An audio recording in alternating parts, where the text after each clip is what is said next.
Damage to data cables in the Red Sea has caused a major global telecommunications disruption.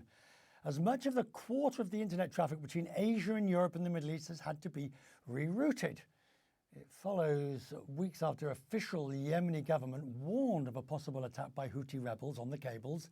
Since November, Iran-backed militants have been repeatedly targeting, well, as you know, you and I have discussed many times, the vessels, the ships of the world's busiest shipping routes. With me is Arsenio Dominquez, the Secretary General of the International Maritime Organization. So do we know what happened with these data cables, sir? No, at present, we're actually focusing the efforts first on protecting shipping, in particular the seafarers that travel on ships around the world in order for all the commodities to continue to trade. We need to continue to work with the countries in the region in order to gather further information. The Houthis seem to be impervious to this idea of, the ships that they are sending missiles are not Israeli per se. They have no connection with Israel. They may have a connection with the United States. I mean, their logic defies logic. What more do you want now? Well, right now, we're actually working with other countries in the region, in particular, to see what further assistance we can provide and how we can continue for them to enhance the maritime safety and security capabilities. At the same time, as a member of the United Nations, I continue to approach all the countries members of the organization, as well as those working with the Security Council, in order to see what further assistance we can provide and also how we bring it onto the table to focus on solutions. Well, yes, but how do you do that? At the end of the day, how do you get them to stop firing missiles? We need to reach out to other countries, to all the member states, in order for the message, for everyone to actually speak the same voice, and in order to send the message right down there.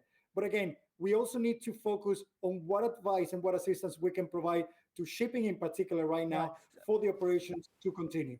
Well, surely the safest advice is don't go there. Don't go up the Red Sea. We need to look into all the aspects because the Red Sea is open and we need to defend the freedom of navigation. And of course, the countries around that region that are also suffering the negative effect. You can look at how the Suez Canal has dropped transit by more than 60%. And then if you look around transiting around Africa, of course, that increases CO2 emissions by more than 70%. Isn't this a good example of how the Houthis, the main, I mean, with the exception perhaps of those, God forbid, people who are on a ship that gets hit by missiles, although there haven't been that many of them, but the main victims are the people who live in the region who are affected either by the lack of trade or the lack of the Suez Canal or the 1,001 other reasons economic. Oh, the affected, that's all of us, starting with the seafarers that are innocent people working on board. Then you have all those around the Red Sea. But if you look at the way that trade flights have tripled in routes like from China to Europe, then even you and I are actually going to start feeling the squeeze and the impact of these attacks. Secretary General, I'm grateful to you, sir. Thank you. I appreciate your time tonight. Thank you.